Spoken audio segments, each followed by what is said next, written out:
با عرض سلام و خوش آمدید گوراته. امیدوارم که همگی خوب و سلامت باشید. هدف از درست کردن این کانال این بوده که بتونم در اختیار هموطنانم اون چیزی رو که در این مدت کوتاه، در این مدت یک سال اخیر من خودم شخصا آموختم رو در اختیار شما عزیزانم قرار بدم و به قول معروف این داستان، این حکایتی رو که من از یک سال پیش شروع کردم رو با شما شریک بشم. حقیقتا من در یک سال اخیر تغییرات خیلی بزرگی در زندگیم ایجاد شده. یک سری تحولاتی بوده که باعث شده که من در این لحظه و این نقطه اینجا در خدمت شما باشم و بخوام همچین کانالی رو درست کنم و داستان خودم رو به گوش شما برسونم. دقیقاً یک سال پیش حدود اواخر آگوست بود که من متوجه شدم که مبتلا به بیماری هستم به اسم آکرومگالی. این بیماری شامل این میشه که هورمون رشد در بدن به مقدار زیادی ترشح میشه، بیشتر از حد معمول، خیلی بیشتر از حد معمول، و باعث میشه که یک سری ارگان‌های داخلی بدن در واقع بافت‌های نرم بدن رشد کنن. به اضافه دست‌ها، پاها، بینی، لب‌ها و تغییرات بسیار زیادی در صورت، چهره ایجاد میشه. تقریبا میشه گفت که صورت حالت ورم کرده پیدا میکنه. تغییراتی در اسکلت جمجمه سر به وجود میاد که حالت فرو رفتگی‌هایی که در سر مشاهده میشه. البته این علائم در اشخاص مختلف میتونن فرق کنن، در همه کاملا به یک شکل دیده نمیشه، مشاهده نمیشه و در هر شخصی به یک شکل خودش رو نشون میده و یک سری از این علائم رو میتونن داشته باشن. در خود من شخصا شامل میشه که دست و پام میشه گفت خیلی بزرگ شده بود، به خصوص پاهام از سایز 39 به 42 رسیده بودن. تابستون اخیر من کفشای به سایز 42 خریده بودم و همش فکر میکردم که این مسئله به خاطر نقل مکان کردن من از کشور نروژ به اسپانیا میتونسته باشه، به خاطر گرمای زیاد اینجا، یعنی که سایزهای اینجا کفش‌ها فرق میکرده یه مقدار که من با این مسئله گول زد. و مسئله دیگه که من رو گول زد این بود که من شروع کرده بودم به ورزش کردن و مدت تقریبا 3-4 سالی بود که ورزش تقریبا زیادی میکردم، تقریبا هر روز ورزش میکردم و منی که قبل از در واقع این 1-2 سال اخیر نمیتونستم حتی 10 دقیقه بدوم، 8 کیلومتر 10 کیلومتر میتونستم بدوم. از نظر فیزیکی بدنم خیلی قوی شده بود، خیلی سریع ماهیچه میگرفتم، عضله میآوردم و فکر میکردم که خب بدنم تغییراتی کرده. در چهرم تغییرات زیادی وجود اومده بود که میتونم بگم که صورتم خیلی در اصل زشت‌تر از قبل شده بود که بعضی سعی میکردن به من به شکل مختلف بگن که باعث ناراحتی من شاید میشد بعضی اوقات، ولی هیچ کدوم از اینا برای من زنگ خطری نشد، چون از نظر فیزیکی احساس واقعا مشکلی نمی‌کردم و حتی 10 سال بود که مبتلا به یک سرماخوردگی معمولی هم نشده بودم. این بود که هیچ وقت شک نکردم که من بیماری میتونم داشته باشم یا مشکلی داشته باشم. از این رو بود که متوجه نشده بودم که در واقع چقدر آسیب دیدم و چقدر این مریضی داره پیشرفت میکنه، بیماری داره پیشرفت میکنه.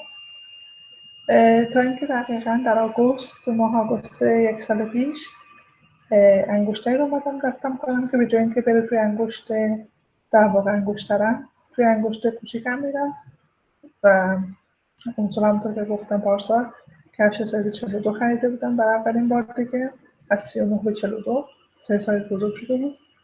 به محض اینکه من انگشتر رو دست کردم مثل این بود که منو گرفتن، تکونم دادن و گفتم نه این دیگه درست نیست، نمیتونه درست باشه و اتفاقی داره اینجا برای شما میافته.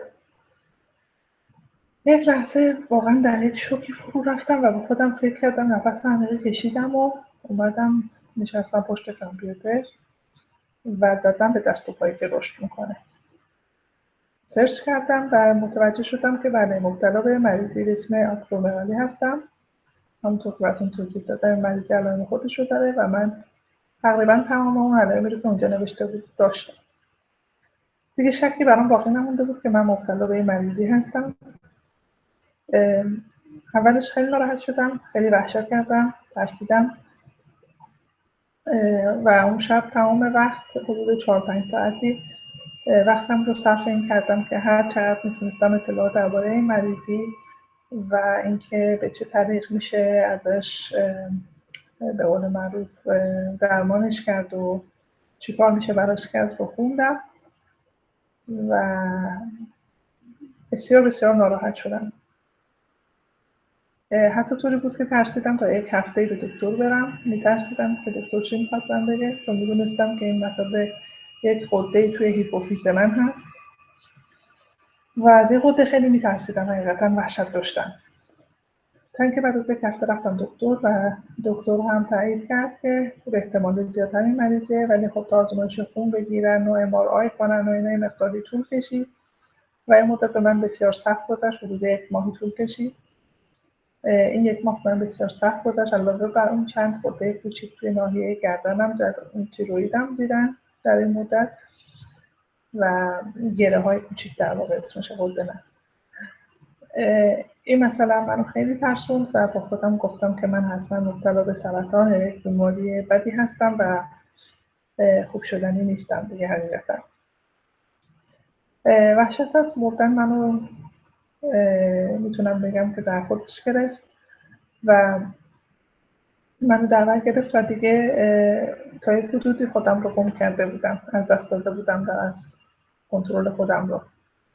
روحیم بسیار باخته بودم، چون من اولین باری که دچار یک مریضی جدی می شدم و حتی میگم 10 سالی بود که من حتی سرما نخورده بودم. خیلی جالب بود، بدنم قوی شده بود و به این نتیجه رسیدم که دیگه کار تمومه به قول معروف.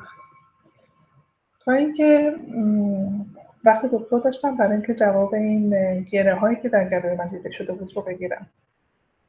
اون روز وقتی که من رفتم دکتر با یکی از دوستان خوبم هم رفته بودم، طوری بود که من گریه میکردم قبل از اینکه برم پیش دکتر. وقتی رفتم پیش دکتر من گفت که نه اینا چیز مهمی نیستن، خیلی از آدم‌ها اینا رو دارن، این گره ها رو، و اینا هر 6 ماهی با کنترل میشن و چیز خطرناکی نیستن و اینا هم یکی از علائم همون بیماری آکرومگالی میتونن باشن. وقتی دکتر اینو به من گفت و من آروم کرد، اون لحظه در اون به قول معروف مطب دکتر من یک آرامش خیلی خاصی پیدا کردم و انگاری در اون لحظه کمی میتونم بگم از اون خواب عمیقی که من در سالهای سال درش فرو رفته بودم بیدار شدم. برای من یک تلنگری شد انگاری که شما در یک خواب خرگوشی داری به سر میبری و وقت این رسیده که دیگه بیدار شی و از این زندگی اونطور که باید و شاید لذت ببری. از این جریان 1 سال قبلش من در این شهری که هستم که جای کوچیکی هستیم ما، در کتابخونه جلسه کنفرانسی بود در رابطه با علمی به اسم بیو نیرو ایموشن، بایو نیرو ایموشن یا اینکه بیو نیرو ایموشن. و من به این جلسه رفتم. در اونجا یک آقایی که خودشون قبلش مبتلا به سرطان بودن و این درس رو خونده بودن و از طریق این ترس به ما گفتن که تونسته بودن که کاملا با مریضیشون روبرو بشن و بهبود پیدا کرده بودن 100%. و توضیح دادم که جریان این علم چیه. در این علم جریانش اینه که به مریضی اصلا اعتقادی نیست، هیچ مریضی وجود نداره.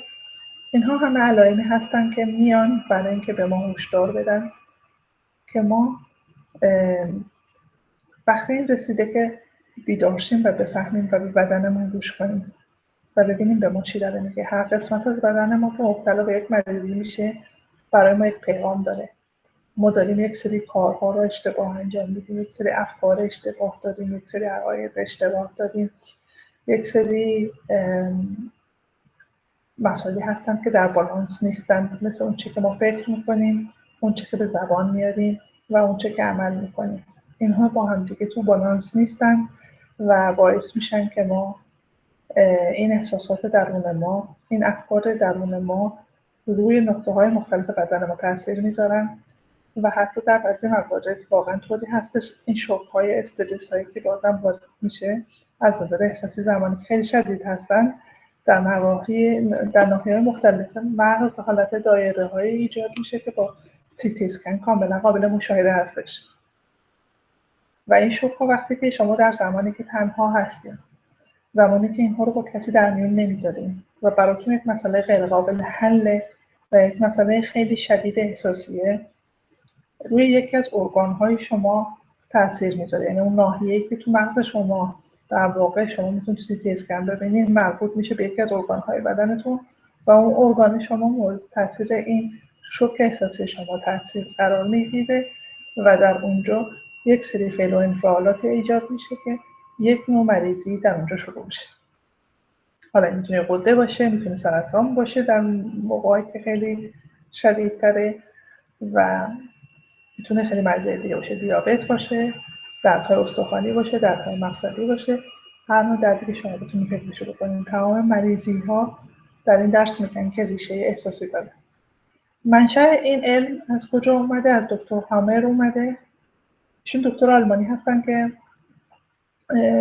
شناخته شده هستن، کتاب‌هاشون رو دادن، در این مورد سالهای سال تحقیق کردن و ایشون پسرشون در یک تصادف از دست میدن، تصادف ماشین میدن، در واقع به صورت تصادفی ایشون شلیک میشه به پسرشون و میمیره در سن بسیار جوان و پدر و مادر مبتلا به سرطان میشن. یعنی دکتر هامر و خانومشون مبتلا به سرطان میشن، ایشون مبتلا به سرطان پروستات میشن و خانومشون سرطان تخمدان اگر اشتباه نکنم. و ایشون میان تحقیق میکنن که یعنی با خودشون فکر میکنن که این 100% ربطی به این در واقع از دست دادن پسرشون داره و با خودشون به این نتیجه میرسن که حتما پس این بیماری ها یک نتیجه میتونه یک ریشه احساسی داشته باشه. و چون خب در بیمارستان پست بالایی داشتن و دسترسی به بیمارهای مختلف داشتن، شروع میکنن تحقیق کردن روی این بیمارها و کاملا اینها جدول بندی شده، کاملا اینها به قول معروف به ثبت رسیده، مشخص شده که کدوم مریضی در ارتباط با چه احساسیه، چه نوع کانفلیکتی یا چه جور اختلافاتی میتونه باعث کدوم مریضی بشه و هر کدوم از این ارگان ها از نظر بیولوژیکی چرا به وجود اومدن، چه فانکشنی دارن، یعنی چه کاربردی دارن هر بخش بدن، هر قسمت از بدن، هر ارگان بدن، هر عضو بدن و اینکه از روی اون در واقع نقشی که اون عضو بدن از نظر بیولوژیکی داره، از روی اون نقشش میتونیم بفهمیم که ما در واقع در کجا از نظر احساسی کم آوردیم و یا اینکه مورد تاثیر قرار گرفتیم و این مریضی برای ما وجود اومده. برای مثال میگم همین مریضی خود من که برمیگرده به هیپوفیز، که هیپوفیز نقشش این هستش که هورمون‌های مختلف بدن رو تولید میکنه، مثل هورمون پرولاکتین که تولید شیر میکنه، هورمون‌های تیروئید هستن، هورمون‌های سکشوال هستن، هورمون‌های همین هورمون رشد هستش و هورمون کورتیزول. همه اینها در هیپوفیز به وجود میاد و هیپوفیز حالت یک رهبر ارکستر رو برای بدن ما داره. یعنی همه این در واقع هورمون‌ها که می‌دونیم که خیلی مهم هستن در بدن ما توسط این ارگان مهم هیپوفیز ترشح میشن و وقتی که در من همچین چیز مهمی در واقع مورد حمله عصبی قرار گرفته، اون حمله عصبی که به من شده در این نقطه اثرش رو کرده، تمام بدن من تاثیر گذاشته بود. میتونم بگم دقیقاً از نوک انگشتان پام تا فرق سر من تاثیرش رو گذاشته بود و سیمتوم هایی به من داده بود، یعنی علائمی به من داده بود. حالا این هورمون هیپوفیز از یک لایه جنینی به اسم اندودرم سرچشمه میگیره. اندودرم اولین لایه جنینی هستش که به وجود میاد و وظیفش چیه؟ یعنی کارش چیه؟ اندودرم کارش در واقع زنده موندن هستش که بتونه با مشکلات سر بکنه و زنده بمونه.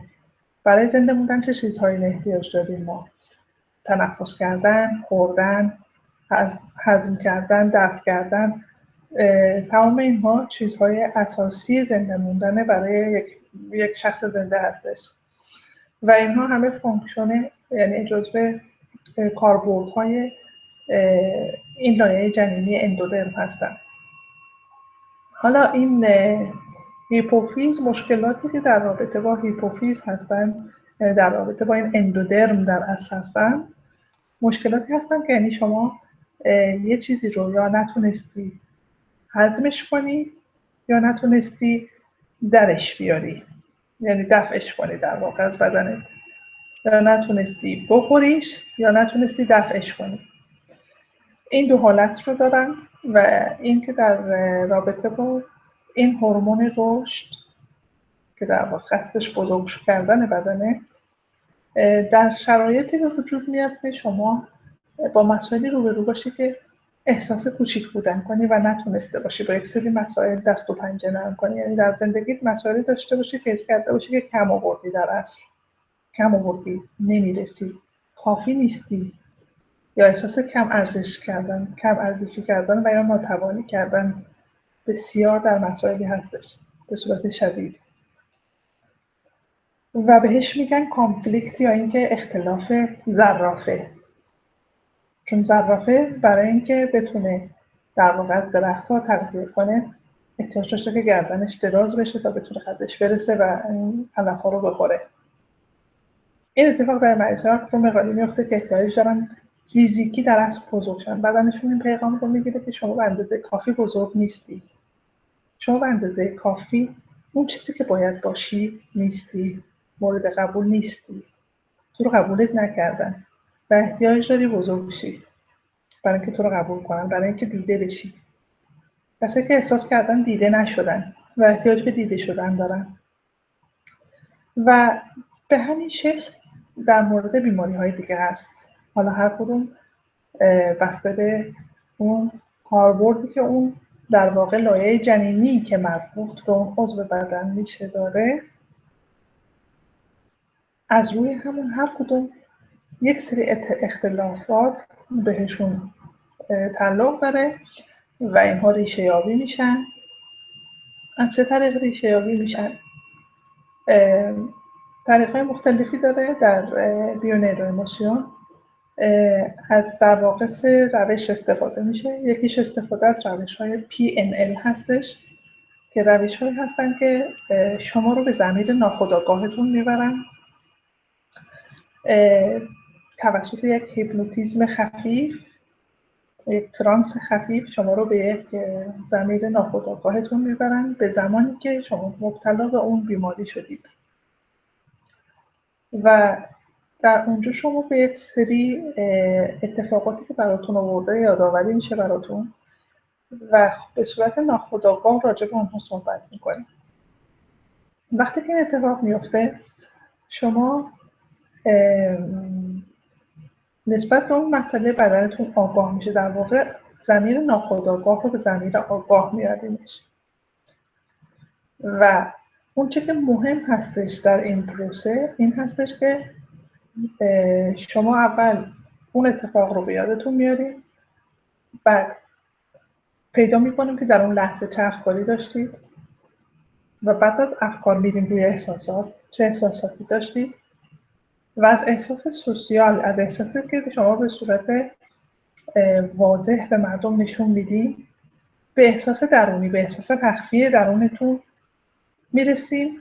وقتی که این احساس مخفی درون رو درش میاریم از اونجا میریم به پیدا کردن یک نوع وسیله یا یک چیزی که میتونسته به شما در اون لحظه کمک کرده باشه که شما طور دیگه اون مسئله رو برداشت کنید و نسبت به اون مسئله‌ای که براتون پیش اومده بوده یک دیدگاه جدیدی پیدا می‌کنید، چون در اصل زمان و فضا وجود خارجی ندارن برای ضمیر ناخودآگاه ما. ضمیر ناخودآگاه ما فکر می‌کنه که اتفاقات در همون موقع افتادن، براش فرق نمی‌کنه که گذشته بوده یا الان بوده یا آینده است. شما وقتی که این کار رو با بدن انجام میدین عین این میمونه که ضمیر ناخودآگاهتون فکر میکنه که شما در اون لحظه این وسیله رو داشتین، الان هم دارین و در آینده هم خواهین داشت. و برای همیشه این وسیله به شما کمک خواهد کرد که دیگه اون برداشت قبلی رو از اون جریان سخت نداشته باشین و براتون خیلی راحت‌تر و قابل هضم‌تر میشه اون مسئله سختی که براتون یک زمانی یک چیز دشوار، یک چیز غیر ممکن، یک چیز بسیار سخت دشوار بوده که بخوایم باهاش روبرو بشین، که باعث شده که شما مریض بشین، در اصل بیمار بشین. بعد از این کار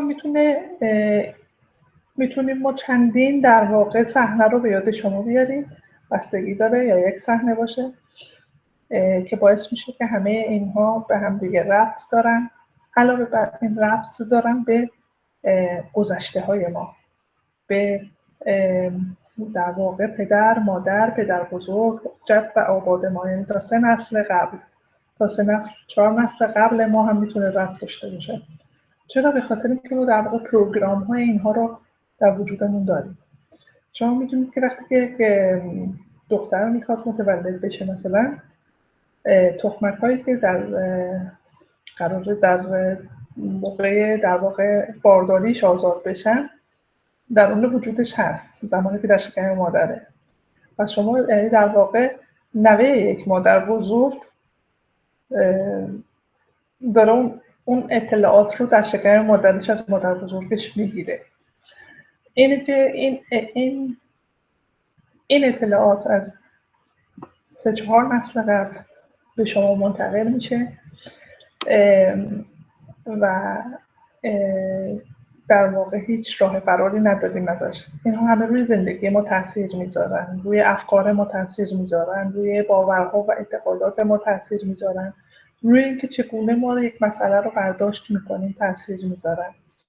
برای همین ما چیزی به اسم درخت‌های گنالوگی داریم که یا ترانسجنراسیونال میگن اینجا اسپانیا، که بایستی این درخت‌ها در واقع مادر بزرگ، پدر بزرگ یا نسل جد و آباد ما مثل ریشه های این درخت هم، ما خودمون مثل تنه هاشیم و بچه های این شاخه های این درخت هم. این درخت ها رو بایستی، یعنی تاریخ های تولدشون رو، ماه و روزشون رو همه رو با هم مقایسه کرد که اونم برای خودش داستان جداگانه‌ای داره و از روی اون اطلاعات زیادی میشه به دست آورد. اگر این اطلاعات نباشه، هر شخصی خودش در واقع میتونیم بگیم که داره این اطلاعات رو در خودش، در وجودش داره و از طریق هیپنوتیزم باز ما میتونیم به همه اطلاعات دست پیدا کنیم. راه دیگه اون چیزی به اسم پروژکتو سنتیدو هستش که در واقع میشه پروژه جهت، پروژه معنی، پروژه جهت، پروژه معنی میشه بهش گفت. این به این معنی هستش که هر کسی از 9 ماه قبل از تولدش تا زمانی که در واقع عمل لقاح انجام میشه و تا 3 سالگی هر شخصی به این میگن پروژکتو سنتیدو. در واقع این پروژکتو سنتیدو جریانش این هستش که ما در این مدت بسیار بسیار مهمی هست برای اینکه ما چه اطلاعاتی رو داریم. ما یک سری اطلاعات و یک سری در واقع از همین پروگرام ها هستش که در وجودمون هست که از طریق مادر بزرگ و همینطور نسل‌های قبلی بهمون منتقل میشن که ما هیچ کنترلی روشون نداریم تا 3 سالگی. در واقع تا 3 سالگی اصلا بچه خودش در بیونیرموشن میگیم که مریض نمیشه. این مادر هست که در واقع اون انعکاس افکار خودش، اون انعکاس اونچه که در وجود مادر هست در بچه دیده میشه و برفرض اگر بچه دچار بیرون روی و اسهال و استفراغ و اینها میشه، دلیلش مادر هست در واقع که چیزهایی رو حالا یا نمیتونه هضم بکنه یا باید سریع هضم بکنه بره، نمیتونه قورت بده و بالا میاره. مادر فیزیکی این کارو نمیکنه، مادر از نظر احساسی احساسات رو داره، ولی بچه به صورت علائم فیزیکی اینها رو نشون میده. حتی رابطه پدر و فرزند تا 3 سالگی در اصل رابطه بین مادر و پدر هستش، یعنی بچه پدرش رو از چشم مادرش میبینه. اگر مادر با پدر مشکلاتی داره، اون بچه هم اون مشکلات رو کاملا حس میکنه. همون احساساتی که مادر نسبت به پدر داره بچه هم خواهد داشت. اینه که بسیار بسیار مهمه. یک مسئولیت بزرگی به دوش مادران هستش که توجه داشته باشن، حتی از 9 ماه قبل از حاملگیشون وقتی میخوان بچه بیارن در واقع باید بدونن که چه احساساتی دارن، چه کارهایی میکنن، چه تغذیه‌ای دارن، در چه محیطی هستن. تمام اینها روی اون جنینشون تاثیرش رو داره و تا 3 سالگی بچه. این مسئولیتی هست که به دوش مادران عزیزه. امیدوارم که واقعا روزی برسه که این همه درس هایی که ما در دانشگاه ها، در مدارس تدریس میشه و بسیاریش فقط حفظ کردنیه و امروز ما میخونیم و فردا هم یادمون میره و هیچگاه هم به هیچ دردمون شاید نمیخوره. به رشته هایی که ما میخونیم مثلا مربوط نمیشه. این همه درس هایی که واقعا غیر ضروری هستن و ما باید حفظشون کنیم، بخونیم، بهشون برسیم و هیچ کس هم نه چرایی میگه نه چون و چرایی داره به قول معروف و بدونه چک و چونه میخونیم و هیچ اعتراضی هم بهش نمیشه.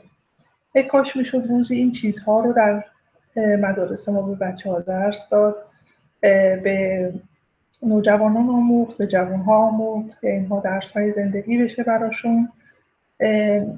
فکر نمی کنم مسئولیتی بزرگتر از این مسئولیت باشه که آدم وقتی میخواد انسان جدیدی رو به این دنیا بیاره با یک آگاهی خاصی بره. ما برای همه چیه مدرک میخوایم جز برای پدر و مادر شدن. و فکر میکنم کسی از بینندگان عزیز که داره حرفای منو گوش میکنه با من در این مورد مخالفتی داشته باشه. به هر حال این هستش بیونیرواموسیون دیگه. این 3 موردی که گفتم بهتون که هستش اون PNL، اون پروسه در واقع هیپنوتیزم و رسیدن به اون میشه احساسی هستش، بررسی اون درخت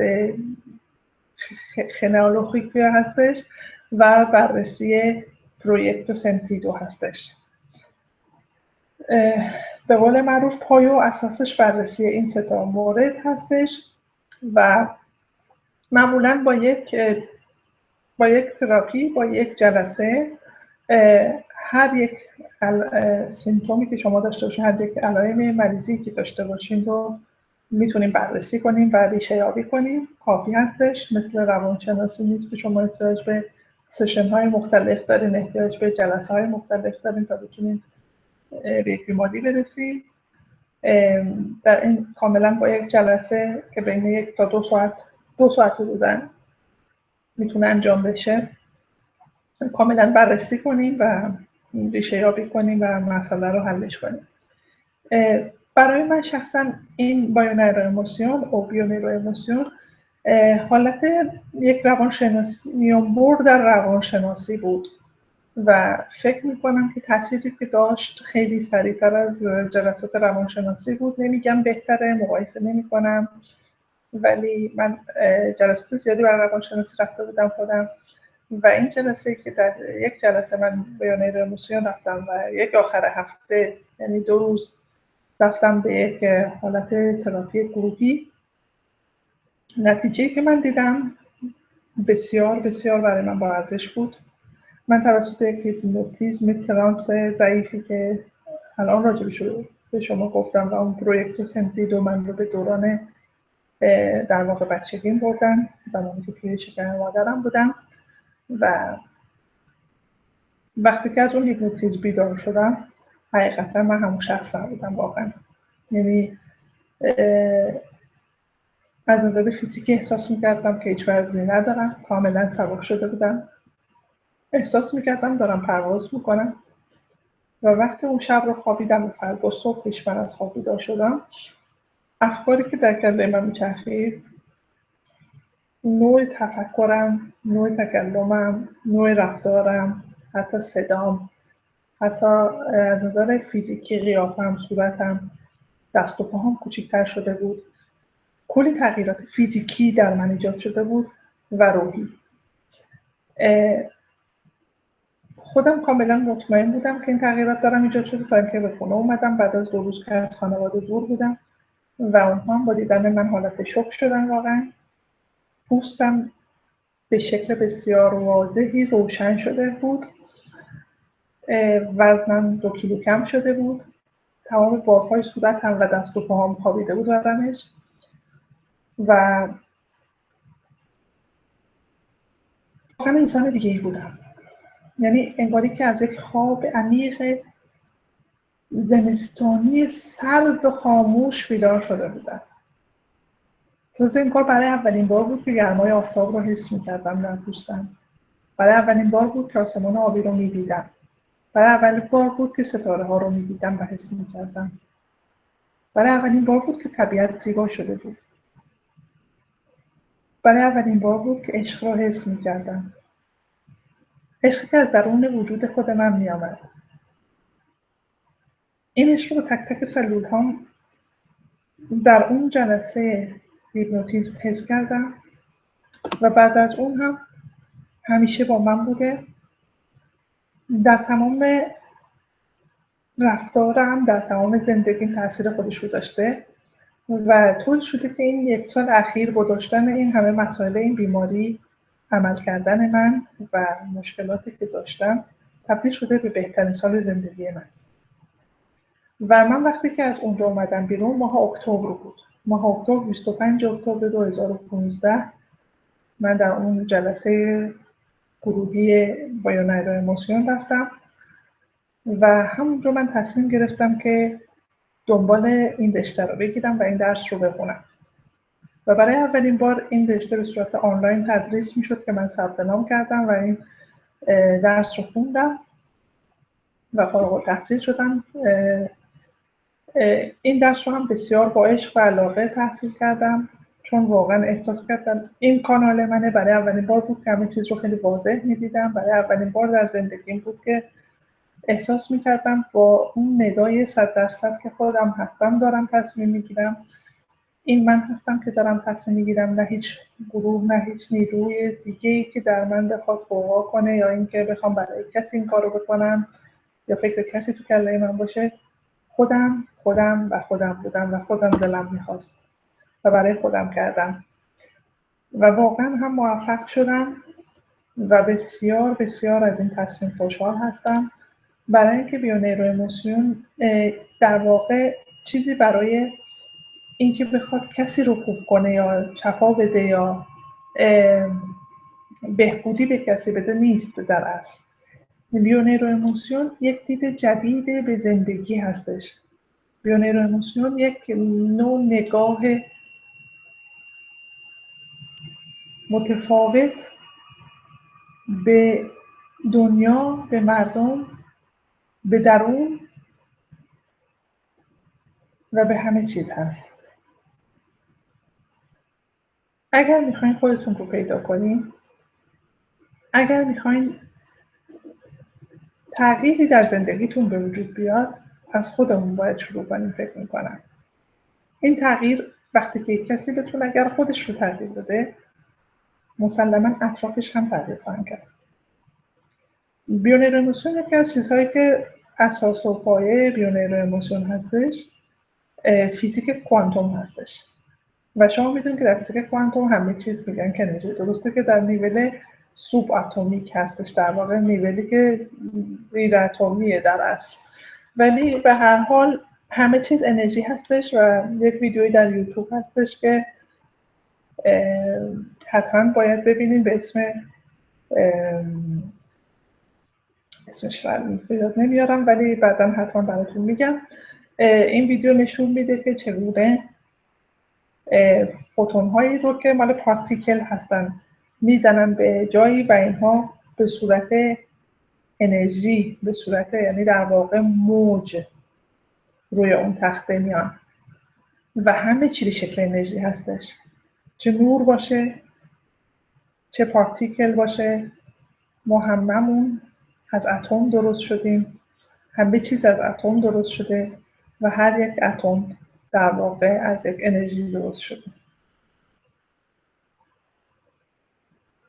این چیزی که ما از خودمون، از درون ما بیرون میاد، اون چیزی که از درون ما به بیرون انعکاس پیدا میکنه، ما اون رو داریم میبینیم در اصل. همه چیز به شکل یک آینه هستش که در روبروی ما ظاهر میشه و این بود که زندگی من تغییر کرد، برای اینکه در واقع من یک عینک جدید با یک فیلتر جدید به چشمام زدم و من دنیا رو با چشم‌های دیگه می‌دیدم و امروز دنیا رو با چشم‌های دیگه می‌بینم که 1 سال پیش نمی‌دیدم. تا 1 سال پیش کور بودم و فیلترهایی که بر چشم داشتم نمی‌ذاشت من زیبایی‌های این دنیا رو ببینم. به هر حال خودم رو بسیار بسیار خوشبخت می‌دونم از اینکه امروز به اینجا رسیدم، از اینکه میتونم در این کانال امروز با شماها این داستان زندگی خودم رو در میون بذارم و از این به بعد برنامه‌هایی داشته باشم برای شما عزیزان تا شما رو هم در این آگاهی خودم، در این کشف خودم، در این دنیای جدید خودم شریک کنم. دوستتون دارم و این کانال عشق هست، کانال آرامش هست، کانال روبرو شدن با خود هست، کانال انرژی مثبت هست. اسمش رو هر چی که شما دوست دارین بذارین. برای من کانال عشق قشنگترین اسم، قشنگترین عنوان میتونه باشه.